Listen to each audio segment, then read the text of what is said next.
Hello നമസ്കാരം, എല്ലാവർക്കും സുഖം തന്നെയല്ലേ? എല്ലാവർക്കും മിയാസ് ഫുഡ് ബുക്കിലേക്ക് സ്വാഗതം. ഇന്ന് പണ്ട് കാലത്തെ പലഹാരങ്ങളിൽ ഒന്നായിട്ടുള്ള ഐനാസിൻ്റെ റെസിപ്പി ആയിട്ടാണ് കേട്ടോ വന്നിട്ടുള്ളത്. അപ്പോൾ ഇപ്പോഴും നമ്മൾ ബേക്കറികളിൽ നിന്നൊക്കെ വാങ്ങി കഴിക്കുന്ന ഒരു പലഹാരമാണ് ഐനാസ്. പക്ഷെ വീട്ടിലാരും അധികം ഉണ്ടാക്കാറില്ല. പണ്ടെന്ന് വെച്ചിട്ടുണ്ടെങ്കിൽ എല്ലാ ഫങ്ഷൻസിനും നമ്മൾ ഐനാസ് ആയിരുന്നു ഉണ്ടാക്കിയിരുന്നത്. അപ്പോൾ കുട്ടികൾക്കും നമുക്ക് ഐനാസ് ഉണ്ടാക്കിയെടുക്കാൻ പറ്റും.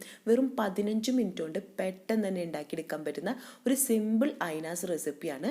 അപ്പോൾ കുഞ്ഞൈനാസ് എന്നും കൂടി പറയാം. നമുക്ക് കുഞ്ഞ് ഐനാസാണ് ഉണ്ടാക്കിയെടുക്കുന്നത്. അപ്പോൾ കുട്ടികളുടെ സ്നാക്സ് ബോക്സിലായാലും ഉച്ചരിയുമ്പോൾ 4 മണി പലഹാരമായിട്ടൊക്കെ നമുക്ക് കൊടുക്കാൻ പറ്റുന്ന ഈ അടിപൊളി ഐനാസ് റെസിപ്പി എങ്ങനെയാണ് ഉണ്ടാക്കാൻ നോക്കാം. അപ്പോൾ പല സ്ഥലങ്ങളിലും പല പേരുകളിലാണ് അറിയപ്പെടുന്നത്. മടക്ക്, അങ്ങനെ പല പേരുകളിൽ അറിയപ്പെടും. അപ്പോൾ ഞങ്ങളുടെ അവിടെ ഐനാസ് എന്നാണ് പറയുക. അപ്പോൾ നമുക്കിത് എങ്ങനെയാണ് പെട്ടെന്ന് തന്നെ ഉണ്ടാക്കിയെടുക്കാമെന്ന് നോക്കിയാലോ.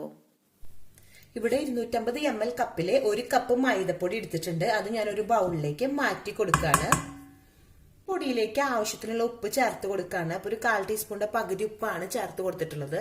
അതേപോലെ തന്നെ ഞാൻ ആ സെയിം കപ്പില് ഒരു 1/2 കപ്പിനെക്കാട്ടും 1.5 ടേബിൾ സ്പൂൺ കുറവ് വെള്ളമാണ് എടുത്തിട്ടുള്ളത്. സാധാ റൂം ടെമ്പറേച്ചറിലുള്ള വെള്ളമാണ്. ഇതിലേക്ക് കളറിന് വേണ്ടിയിട്ട് കുറച്ച് മഞ്ഞൾപ്പൊടി ചേർത്ത് കൊടുക്കുന്നുണ്ട്. അതൊന്ന് മിക്സ് ചെയ്ത് കൊടുക്കട്ടെ. ഇപ്പൊ ആദ്യം തന്നെ ഈ മൈദപ്പൊടി ഒന്ന് ഉപ്പും കൂടിയിട്ട് ഒന്ന് മിക്സ് ചെയ്തെടുക്കാം. അതിനുശേഷം നമ്മളിവിടെ മഞ്ഞൾ ഈ വെള്ളത്തിൽ മിക്സ് ചെയ്ത് കൊടുത്തിട്ടില്ലേ, അത് കുറേശ്ശായിട്ട് ചേർത്തിട്ട് നമുക്കിതൊന്ന് നന്നായിട്ടൊന്ന് മിക്സ് ചെയ്തെടുക്കാം. അപ്പൊ നിങ്ങൾക്ക് മഞ്ഞളിന് പകരം യെല്ലോ ഫുഡ് കളർ വേണമെങ്കിൽ ചേർത്ത് കൊടുക്കാം. അത് നിങ്ങളുടെ ഇഷ്ടത്തിനനുസരിച്ചിട്ട് ചേർത്ത് കൊടുക്കാം. അപ്പൊ മഞ്ഞൾപ്പൊടി എന്ന് പറയുമ്പോൾ ഹെൽത്തി ആയിട്ടാണ് ഞാൻ എടുത്തിട്ടുള്ളത്. അപ്പൊ യെല്ലോ ഫുഡ് കളർ ആണ് ഇപ്പൊ കടയിലൊക്കെ നമ്മൾ യൂസ് ചെയ്യുക ഐനാസ് ഉണ്ടാക്കാൻ വേണ്ടിയിട്ട്. ഈ വെള്ളം ഫുള്ളായിട്ട് തന്നെ ചേർത്ത് കൊടുത്തിട്ടുണ്ട്. ചപ്പാത്തി മാവ് കുഴക്കില്ലേ, ആ ഒരു മാവ് കുഴക്കുന്ന പോലെ തന്നെ നന്നായിട്ട് തന്നെ കുഴച്ചെടുക്കണം. അപ്പൊ നമ്മൾ ഈ മഞ്ഞൾപ്പൊടി ഈ വെള്ളത്തിലേക്ക് മിക്സ് ചെയ്ത് കൊടുക്കുമ്പോൾ എന്ന് വെച്ചിട്ടുണ്ടെങ്കിൽ എല്ലാ സൈഡിലേക്കും കറക്റ്റ് ആയിട്ട് തന്നെ വരും. അല്ലാന്നുണ്ടെന്നുണ്ടെങ്കിൽ മഞ്ഞൾപ്പൊടി അവിടെ ഇവിടെയും ഈ പൊടിയിൽ പിടിച്ച പോലെ വരും. അപ്പൊ അതുപോലെ വരാണ്ടിരിക്കാൻ വേണ്ടിയിട്ടാണ് ഇതുപോലെ ചേർത്ത് കൊടുത്തിട്ടുള്ളത്. നന്നായിട്ട് കൈ വെച്ചിട്ടൊന്ന് കുഴച്ചെടുക്കണം. അതേപോലെ തന്നെ ഒരു ടീസ്പൂൺ നെയ്യാണ് ഞാനിവിടെ എടുത്തിട്ടുള്ളത്. അപ്പൊ നിങ്ങൾക്ക് ഡാൽഡ വേണമെങ്കിൽ ഡാൽഡ യൂസ് ചെയ്യാം. അതിനുശേഷം നമുക്ക് ഇതൊന്ന് കുഴച്ചെടുക്കണം. അപ്പൊ ഈ ഒരു ടൈമിൽ ഡാൽഡ ചേർത്ത് കൊടുക്കുകയാണെങ്കിൽ നന്നായിട്ട് തന്നെ നല്ല സ്മൂത്ത് ആയിട്ട് കുഴച്ചെടുക്കാൻ പറ്റും. ഇപ്പൊ നിങ്ങൾക്ക് അതിന് പകരമായിട്ട് ഇപ്പൊ ഡാൽഡയും നെയ്യൊന്നും ഇല്ലാന്നുണ്ടെങ്കിൽ വെജിറ്റബിൾ ഓയിൽ ചേർത്ത് കൊടുത്താലും മതി. അതിനുശേഷം നന്നായിട്ടൊന്ന് കുഴച്ചെടുക്കാം. ഇവിടെ നന്നായിട്ട് കുഴച്ചെടുത്തിട്ടുണ്ട്, കണ്ടില്ലേ, നല്ല സോഫ്റ്റ് ആയി വന്നു തുടങ്ങിയിട്ട്. ഈ ഒരു ടൈമിൽ നമുക്ക് കൗണ്ടർ ടോപ്പിൽ വെച്ചിട്ട് കുഴച്ചെടുക്കാം. അപ്പൊ കുറച്ചും കൂടി നമുക്ക് സിമ്പിൾ ആയിട്ട് തന്നെ കുഴച്ചെടുക്കാൻ പറ്റും. നമ്മൾ ബൗളിൽ കുഴക്കുന്നതിനെക്കാട്ടും ഈസി ആയിട്ട് നമുക്ക് കൗണ്ടർ ടോപ്പിൽ വെച്ചിട്ട് കുഴക്കുകയാണെങ്കിൽ പറ്റും. ഒരു 2-3 മിനിറ്റ് ഒന്ന് ഇതുപോലെ കുഴച്ചെടുക്കുമ്പോൾ നല്ല സോഫ്റ്റ് ആയിട്ടുള്ള ഡൗ ആയിട്ട് നമുക്ക് കിട്ടും. അതിനുശേഷം നമുക്ക് ഇത് പരത്തിയെടുക്കുകയാണ് വേണ്ടത്. സോഫ്റ്റ് ആയിട്ട് തന്നെ കുഴച്ചെടുത്തിട്ടുണ്ട്. അപ്പൊ ഇതിൽ നിന്ന് ഞാൻ ഫുള്ളായിട്ട് എടുക്കുന്നില്ല.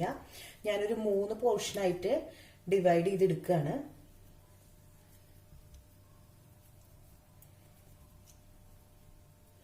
3 പോർഷൻ ആക്കിയിട്ട്, അപ്പൊ കറക്റ്റ് ഒന്നും വേണമെന്നില്ല. അപ്പൊ ഞാൻ 2 പോർഷൻ മാറ്റി വെച്ചിട്ട് ഇതിൽ നിന്ന് ഒരു പോർഷൻ എടുത്തിട്ട് ഞാനതൊന്ന് ചപ്പാത്തി പരത്തുന്ന പോലെ പരത്തിയെടുക്കുകയാണ്. അപ്പൊ നമ്മൾ പരത്തിയെടുക്കുമ്പോൾ പ്രത്യേകം ശ്രദ്ധിക്കണം എന്ന് വെച്ചിട്ടുണ്ടെങ്കിൽ ഏറ്റവും കനം കുറച്ചിട്ട് എങ്ങനെ നമുക്ക് പരത്താൻ പറ്റും അത്രയും കനം കുറച്ചിട്ട് വേണം നമ്മൾ പരത്തിയെടുക്കാൻ വേണ്ടിയിട്ട്.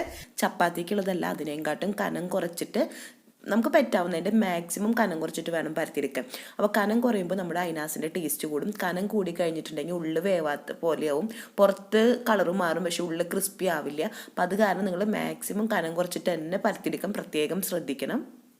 അപ്പൊ ഇവിടെ ഞാൻ മാക്സിമം കനം കുറച്ചിട്ട് തന്നെ പരത്തി എടുത്തിട്ടുണ്ട്. അതിന്റെ ഈ സൈഡൊക്കെ വന്നിട്ടില്ലേ, നമ്മൾ ഷേപ്പ് ഇല്ലാണ്ട് നിൽക്കുന്ന ആ ഒരു സൈഡൊക്കെ ഒന്ന് കട്ട് ചെയ്തിട്ട് മാറ്റണം. അപ്പൊ നമുക്ക് അടുത്ത മാവ് പരത്തുമ്പോൾ നമുക്ക് അതും കൂടി ചേർത്തിട്ട് പരത്തിയെടുക്കാം.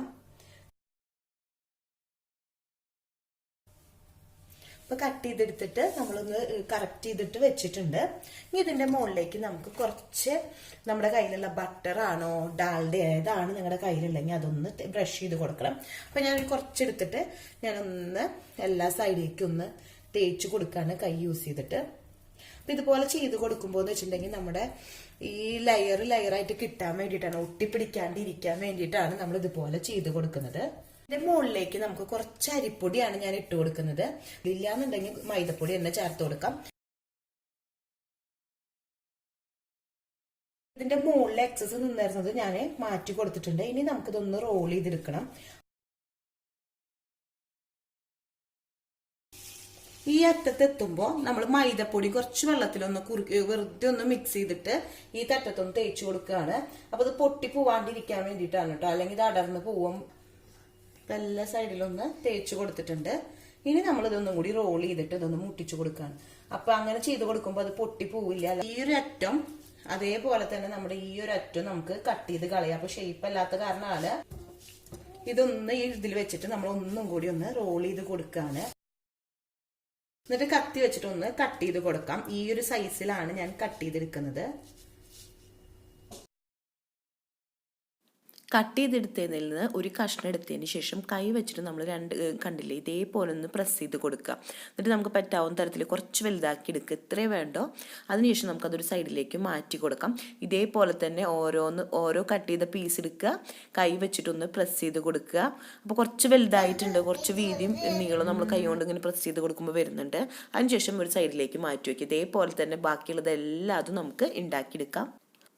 ഒരു പാനിൽ ഓയിൽ ചൂടാവാൻ വെച്ചിട്ടുണ്ട്. അപ്പോൾ മീഡിയം ടു ലോ ഫ്ലെയിമിൽ വെച്ച് കൊടുത്താൽ മതി, ഹൈ ഫ്ലെയിമിൽ വെച്ച് കൊടുക്കണ്ട. അപ്പോൾ ഓയിൽ ചൂടായോ എന്ന് അറിയാൻ വേണ്ടിയിട്ട് ഒരു ബോൾ പീസ് ഇട്ട് കൊടുത്തിട്ടുണ്ട് മാവിൽ നിന്ന്. അപ്പോൾ അത് പൊങ്ങി വന്നിട്ടുണ്ട്. അപ്പോൾ നമ്മുടെ ഓയിലൊക്കെ നന്നായി ചൂടായി വന്നിട്ടുണ്ട്. ഇതിലേക്ക് നമ്മൾ നേരത്തെ ഉണ്ടാക്കിയെടുത്തിട്ടുള്ള ഓരോ പീസുകളായിട്ട് ഇട്ട് കൊടുക്കാം. അപ്പോൾ ഓയിലിലേക്ക് എല്ലാ പീസും ഇട്ട് കൊടുത്തിട്ടുണ്ട്. ഒരു 10 പീസാണ് അറ്റ് എ ടൈം ഇട്ട് കൊടുക്കുന്നത്. അതിനുശേഷം ഒരു സ്റ്റിക്ക് യൂസ് ചെയ്തിട്ട് നമുക്കിതൊന്ന് മറിച്ചിട്ട് കൊടുക്കാം. ഇതൊന്ന് ക്രിസ്പി ആവുന്ന വരയ്ക്ക് നമുക്ക് ഇതേപോലെ തന്നെ ഇളക്കിയെടുക്കാം.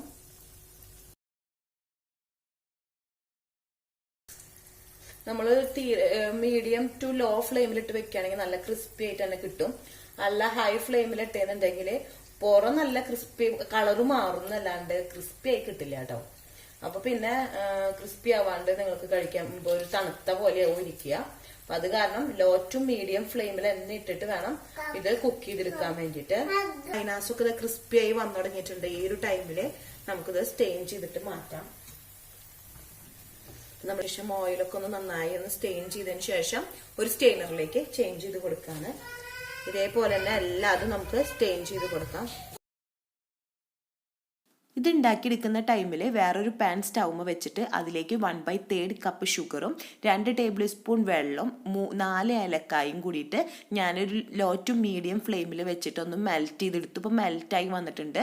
അതൊന്ന് മെൽറ്റ് ആയതിന് ശേഷം ഒരു 2 മിനിറ്റ് തിളപ്പിച്ചതിന് ശേഷം ഞാൻ സ്റ്റൗവ് ഓഫ് ചെയ്ത് കൊടുക്കുകയാണ്. അപ്പം അതൊന്ന് ചെറുതായി ഒന്ന് ചൂടാറി വരണം. ഇപ്പോൾ ചെറുതായി ചൂടാറി വന്നിട്ടുണ്ട്. ഈ ഒരു ടൈമിൽ ഞാൻ അതിൽ നിന്ന് കുറേശ്ശെ എടുത്തിട്ട് നമ്മളിവിടെ അയിനാസ് ഇവിടെ ഉണ്ടാക്കിയെടുത്തിട്ട് ഞാനൊരു പ്ലേറ്റിലേക്ക് മാറ്റിയെടുത്തിട്ടുണ്ട്. അതിൻ്റെ മുകളിലേക്ക് ഒന്ന് ആക്കി കൊടുക്കുകയാണ്.